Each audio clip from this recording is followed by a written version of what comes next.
आज बहुत दिन के बाद मैंने आपको ये इत्मीनान में देखा है। जी बुआ, मैं आपकी शुक्रगुजार हूँ। आपकी वजह से नासिर के जरिए मैं अपनी बेटी से दोबारा मिल सकी। अरे बेटा, माँ बेटी कब तक जुदा रहती।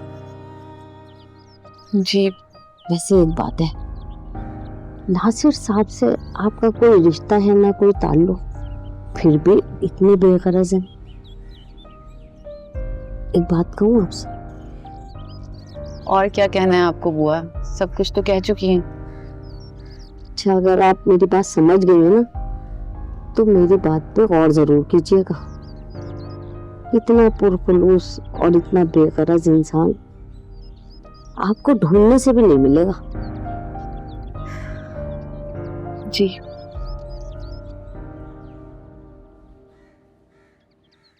नासिर, मैं बुआ से चाय का कहती हूँ। नहीं, मुझे जल्दी जाना है। हॉस्पिटल में जरिया आपके पास कोई भी नहीं है। अब कैसा है जरिया?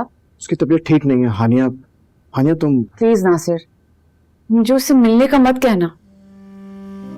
तुम जानते हो कि सरियाब की वजह से मुझे अपना घर छोड़ना पड़ा है, अपनी बेटी से इतना अरसा जुदाई बर्दाश्त करनी पड़ी है।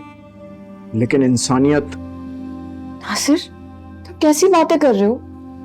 जो कुछ तुमने बर्दाश्त किया, नूरे ने बर्दाश्त किया, जो उसकी बदनामी हुई, तुम उसके बाद भी मुझसे ये कह रहे हो? तो तुम नूरे से कहो, वो तो जरिया से मिल सकती है ना। बिल्कुल नहीं।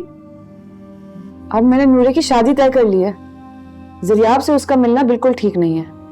तुम्हारी जुदाई के डर से नूरे शादी के लिए राजी तो हो सकती है, लेकिन सारी उम्र उसे मसनूई जिंदगी गुजारनी पड़ेगी। क्या ये ठीक होगा? तो एक बेवफा साथी से तो मसनूई जिंदगी ही बेहतर है। देखो जरियाब, मोहब्बत है नूरे की। जो इंसान उसकी माँ को प्रपोज करे, उससे तो जुदाई ही बेहतर है। नूरे जरियाब से नहीं मिलेगी।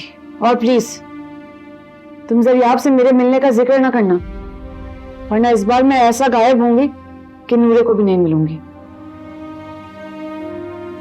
ठीक है, फिर मैं भी नहीं चाहता कि तुम दोबारा नूरे से जुदा हो जाओ।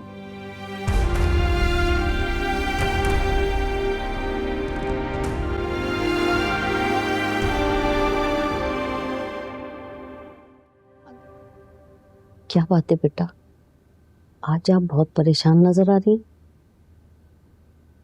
नहीं बुआ, मैं ठीक हूँ।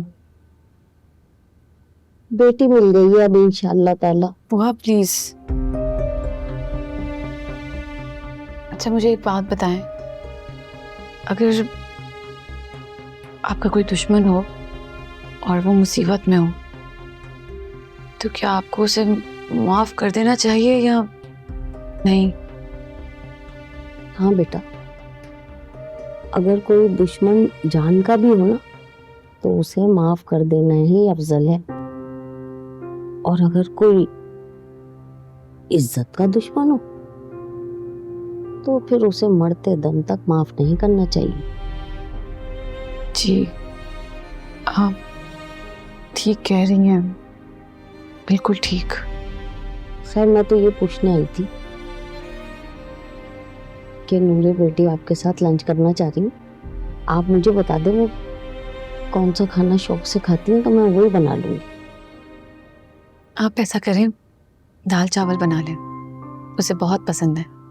और साथ में मिर्चें फ्राई कर लीजिएगा और कुछ कबाब बना लीजिएगा। चलिए, थैंक यू। बना लें।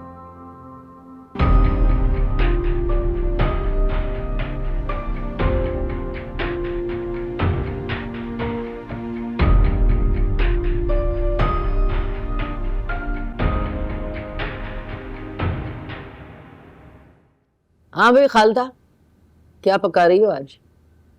अरे वाह, ना सलाम ना दुआ, क्या बदतमीजी है भाई। खालदा भी वो हाय मैं मर गई।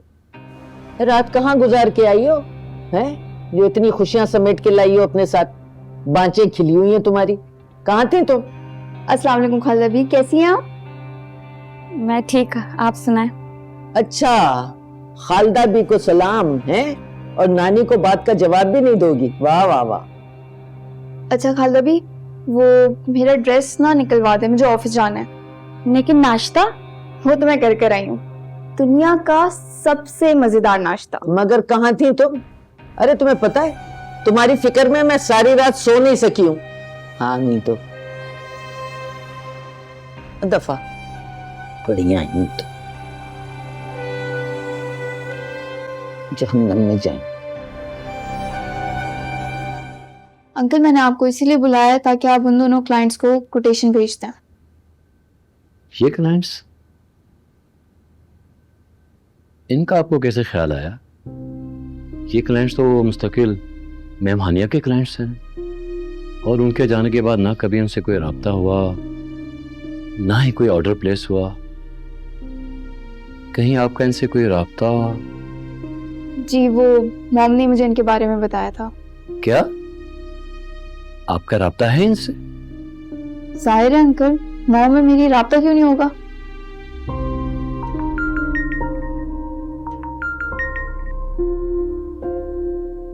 अस्सलाम वालेकुम मॉम। वालेकुम अस्सलाम नूरे। कमाल साहब तुम्हारे पास बैठे हुए हैं? मॉम साथ ही बैठे हैं, एक सेकेंड। अंकल अस्सलाम वालेकुम मैम हानिया। वालेकुम अस्सलाम।